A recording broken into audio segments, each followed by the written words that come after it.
Alright, this is part 2 of our lesson on probability review. Picking up here with number 3. Roswell students were surveyed about whether they had a summer job and whether they attended a concert last summer. The probability that they had a summer job was 0.42. And that they went to a concert was 0.65. The probability that they had a summer job and attended a concert was 0.3. Okay, are the events having a summer job and attending a concert mutually exclusive or overlapping? How do you know?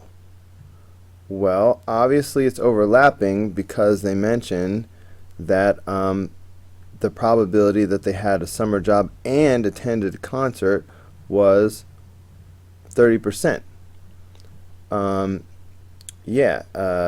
So that means it's 30% overlapping. So, yeah, that would be 0 if it was mutually exclusive. So, let's write that down. Alright, and there you go. Now, part B. If a student is randomly selected, find the probability that a student had a summer job or attended a concert. Alright, there are two ways to approach this. Alright, we could use this formula. We could use this formula right here. Alright, this is the formula, the OR formula. Alright, so when we need to find the probability of event A or B, you add the individual probabilities and subtract the overlapping part. Sometimes you've seen it using set notation this way, but it means the same thing. The probability of A or B is the probability of A plus the probability of B minus the overlap. Okay, so if you know that formula, which you should, this problem becomes very simple because they're asking us to find the probability that a student had a summer job or attended the concert. Okay, did they give us letters? So we'll call the probability of a summer job here, we'll call that probability of S. And then attended a concert, we'll call that probability of C. So if we want to find the probability of S or C, then that's simply going to be the probability of S plus the probability of C minus the overlapping part, the probability of S and C. Okay, and we know all three of these numbers. So the probability of having a summer job was 0.42. Alright, so we can say 0.42. The probability of going to a concert was 0.65. And then minus the overlapping part. Alright, the probability that they had a summer job and attended a concert was 0.30. So we could simply do these calculations. Let's see if I can remember these numbers for 2 seconds. It would be awesome. 0.42 plus 0.65 minus 0.30. Okay, that is 0.77.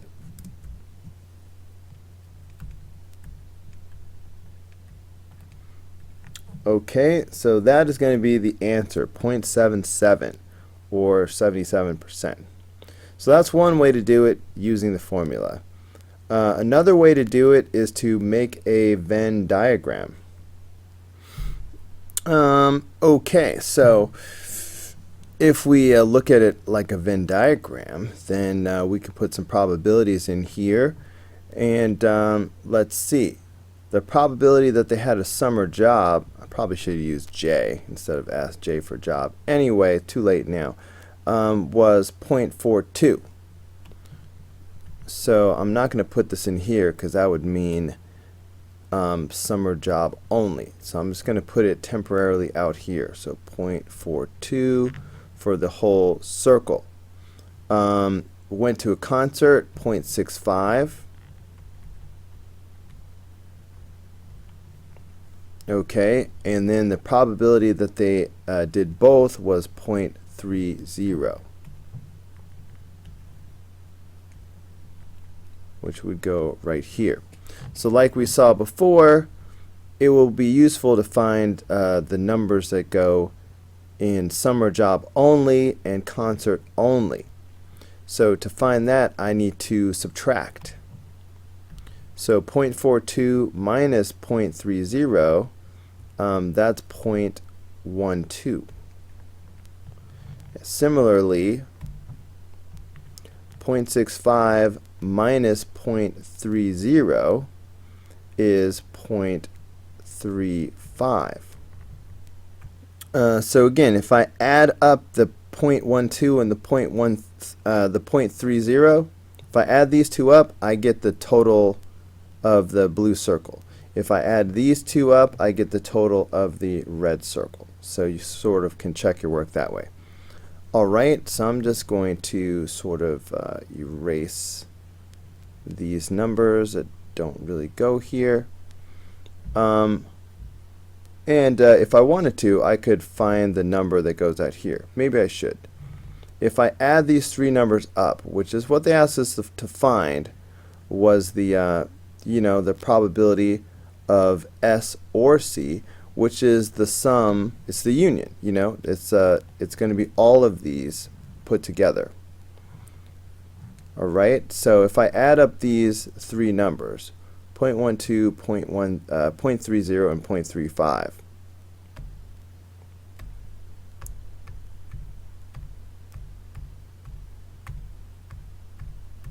Guess what I get? You guessed it, 0.77, 77%. Alright, so that's the same thing we got by using the formula. So, by the way, if I'm doing this Venn diagram, what would go outside of here? Well, all of the numbers, including the number I'm going to put out here, have to add up to 100%. They have to add up to one whole. Alright, so I've got 77% so far. That leaves 23% left over. So there'd be a 0.23 out here. We didn't really need that for the problem, but just general knowledge. There you go. You're welcome. Alright, so that was the answer to part B. And you know what? That's the end of number 3. Let's move on to number 4. Two number cubes are rolled and their sum is calculated on the following table. Find the following probability. So this side represents one number cube being rolled. This row up here represents another number cube. And these are all the sums. So if I roll a 4 on the first number cube and a 2 on the second number cube, that adds up to a total of 6. Okay, notice that the diagonal numbers are always the same. That helps us. So, find the probability that the sum is less than 8. So, notice we're talking about probability, so that means we're going to be dividing by the total. So, what is the total? Well, this is I've got 6 columns and I've got 6 rows. So 6 by 6 is a total of 36. So whatever I do, I'm going to be dividing by 36 over and over again. So it's going to be something out of 36. We know this. So probability that the sum is less than 8. Okay, so right here is where the sum is equal to 8. So less than 8 are going to be all of these. Okay, all of these are sums that are less than 8. Okay, how many of them are there? Well, let's count them up. Alright, I counted them all up and I'm getting 21. So there are 21 out of 36 that fit this description. And of course we need to reduce this. Alright, these are both divisible by 3. So that's going to give us 7 out of 12. 7/12. Okay. Part B. Find the probability that the sum is 2 or 4. Okay, 2 or 4. Well, there's a sum of 2 and here's a sum of 4.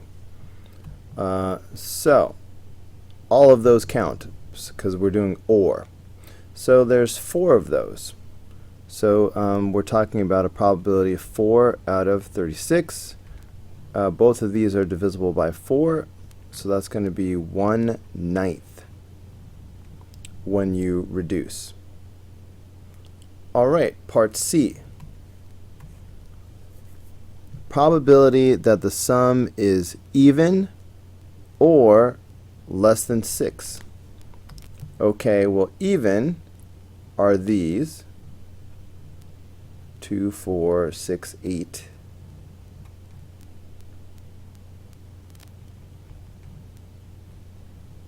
10, 12. Okay, now even is half the number, so total was 36. So if I do 36, alright, that's a horrible 36. Half of 36 is 18, is the point. So I've got 18 numbers so far. That's just to save me from having to count them all up. I did the evens, it's half. Now, what else? Because I'm doing OR, which means I'm going to keep all of these plus any new ones that come up when I analyze the second event. Sums that are less than 6. Okay, maybe should I change color? I guess. Alright, sums that are less than 6. Now, in it, I'm not going to re-highlight the ones that we already have highlighted, like the 4 and the 2, which are less than 6.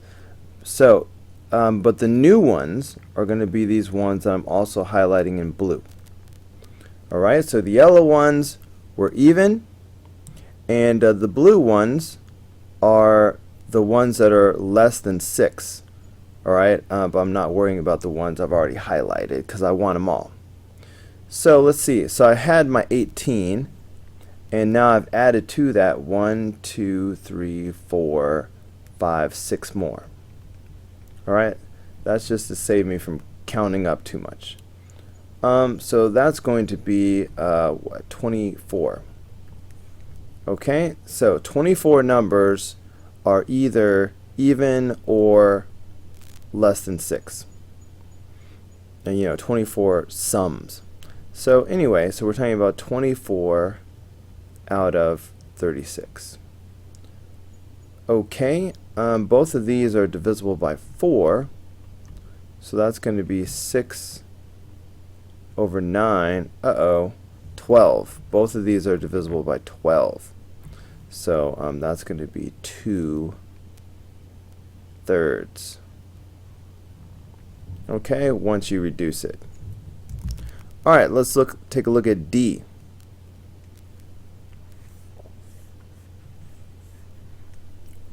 Find the probability that the sum is even and less than 6. Okay, so less than 6, we're talking about these numbers up here. Alright, these are the numbers that are less than 6. Okay, but we only want the ones that are also even. Alright, it's got to be even and less than 6. So only the ones that I'm going to double highlight are the ones that we care about. So these are less than 6. Now of these, the ones that are even are these ones. Okay, so only the ones that are double highlight, only the green ones are the ones that are even and less than 6. How many of those are there? Okay, let me erase this just to make it more clear. There's 4 of these. Okay, so we're talking about 4 out of the total of 36. So again, that simplifies to 1/9. Alright, that happened before. Okay, now the probability that the sum is not equal to 7. Okay, well, let's start with the probability of being 7 and then subtract. Okay, so look. How many of those are there? 1, 2, 3, 4, 5, 6. There's 6 of those. So let's start by doing 36 minus 6. Alright, because these are the ones that we don't want. So everything else is fair game. Everything that is not 7. So if we subtract away those 6 options, that leaves 30 options. Okay, so the probability of not being 7, well, we have 30 chances out of a total of 36. Okay. Both of these are divisible by 3, so that would be 10. There was a bigger number. 6, of course. Both of these are divisible by 6. 30 divided by 6 is 5, and 36 divided by 6 is 6. Of course you can use a calculator to do this reducing. I'm just trying to use my brain a little bit. I hope I didn't make a mistake on any of these, but just in case you need to see it for once. Alright, 30 out of 36, 5, 6. Okay, your calculator will do this. Anyway, F, probability that the sum is odd or greater than 7. Okay, either one of those will do. So odd are these guys. So 3, the 5s, the 7s, the 9s, the 11s. So those are the odds. Alright, so far, again, that's half of the numbers are odd. So that's 18 so far. Now it says or greater than 7. That means I get to include whatever I highlight next. Okay, so or greater than 7. So I'm not going to double highlight anything since I'm keeping everything I highlight. So in addition to what I already have highlighted, these numbers are greater than 7, and these numbers are greater than 7, and these numbers are greater than 7. Okay, so I've added on an additional 1, 2, 3, 4, 5, 6, 7, 8, 9. Alright, so that's an extra 9. So that's going to be 27. Okay, so that's why this probability is going to be 27 out of 36. Both of these are divisible by 9. 27 divided by 9 is 3. 36 divided by 9 is 4. So 3/4. Or use your calculator to do it for you. Okay, one more of these. G. Alright, find the probability that the sum is even given that the sum is less than 8. I love the ones where we're given stuff because it makes the universe smaller. Okay, let's start with what we're given, because that's the fun part. Alright, it says given that the sum is less than 8. Okay, that means we're given these numbers is our new universe. Numbers that are less than 8. The sum is less than 8. Okay, so you know what I love to do when I'm given something and I know that my universe has shrunk to only this, I like to cross out everything else to reinforce the fact that I'm dealing with a smaller universe now. Okay, so this is my new universe. And if I recall correctly, there are 21 of these in this new universe. So just keep that in the back of your mind now. Let's see. I need a color that is visible. Okay, keep in mind that this new universe, okay, these numbers right here in our new universe, there's 21 of those numbers total. Okay, now what?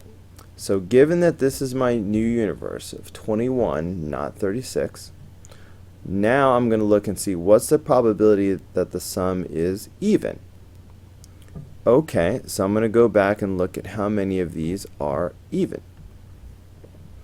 Well, I'm talking about these, and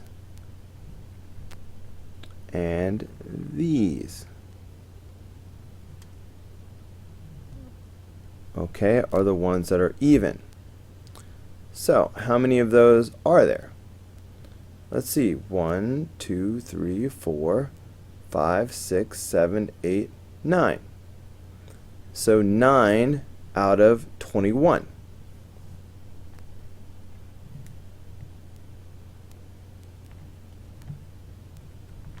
Okay, I love to shrink the universe, alright? When we're given that the sum is less than 8, we cross out everything else. Okay, now both of these are divisible by 3, so this is going to reduce to 3/7.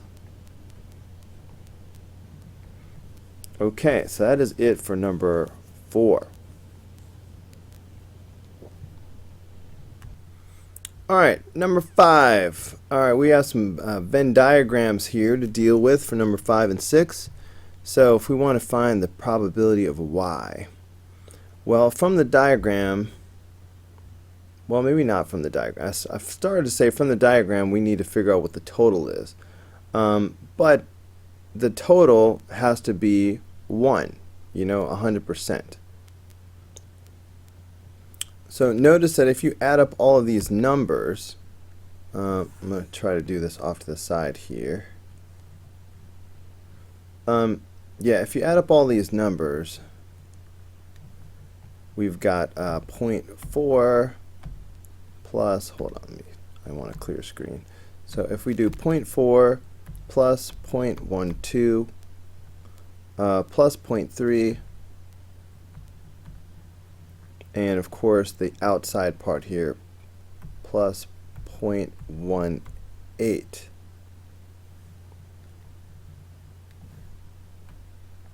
Okay, we get 1. So all of these have to add up to 1 whole, or 100%. So I don't need to divide by 1 or anything. So these percentages are already probabilities. So I'm not going to need to divide by some total. They are already probabilities. So if I want to know the probability of y, all I really have to do when it's given to me as already in this form is just add these numbers. So 0.4 plus 0.12, that's 0.52. Okay, just add these up. That's it. As you can see, this would be the same thing as 52%. That might help you see that it's already a probability. We don't need to divide. If we were to divide, what would we be dividing by? The total is 1. So if anything, we'd be dividing by 1, which wouldn't change anything. Just in case you didn't believe me. Alright, anyway, similarly, if I want to find the probability of z, all I need to do is add up the z numbers. Okay, so 0.12 plus 0.3 is 0.42.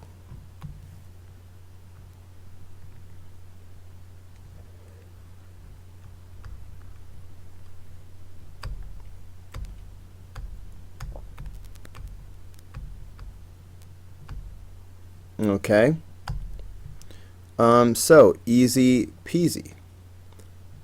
Now, what is So see this little question mark here? I know it's a little bit hard to read, but this is a question mark. Are these equal? And what can we conclude from that? So this is usually what we do when we're trying to figure out whether or not the two events are dependent or independent. If they're independent, if I multiply these together, it's going to equal the intersection.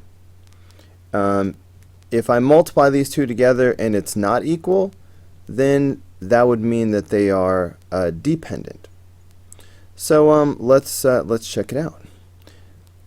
So let's multiply. So if we do 0.52 times 0.42,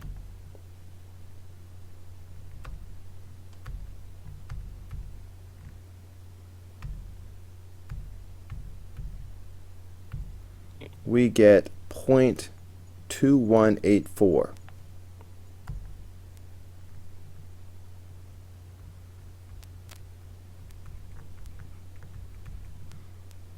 Okay, and of course that does not equal the intersection, which was given to us as 0.12. So I'm going to say that does not equal 0.12.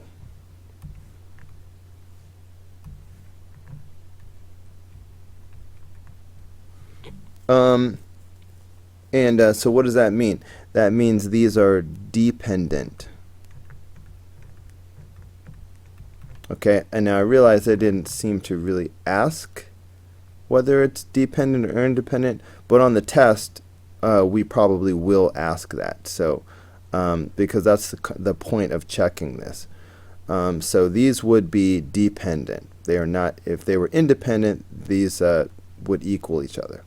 So let's do the same thing on number 6 and put an end to our video here for part 2. So probability of y, if I add these up, that's going to be 0.2, 0.20. I'm just adding up these numbers right here for the y. Now if I wanted to find the probability of z, that's going to be these numbers. Alright, that's going to be 0.40. Okay, which is the same as 0.4, of course. So now let's see if I multiply them together, will I get the intersection? So let's see. If I do 0.20 times 0.40,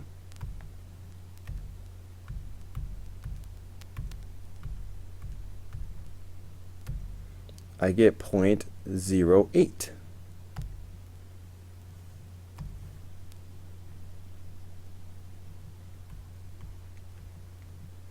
Alright, which of course equals the intersection which is given to us. Okay, so that implies that these two events are independent.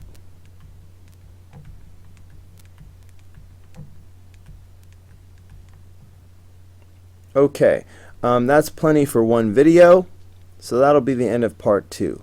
Let's take a sneak peek at what's going to be in part 3. Alright, apparently in part 3, oh, okay, now I see the, alright, this little part down here goes with it. So we were supposed to say whether it's dependent or independent. So let me just finish this. So I said dependent, so I guess events y and z, we could have filled in and said are not independent. And for the next one, we could say events y and z are independent. So that should have been up with the previous. So number 7 is really the beginning of the new video, and we will be dealing with tables, probability with tables. So I will see you on part 3 of this video.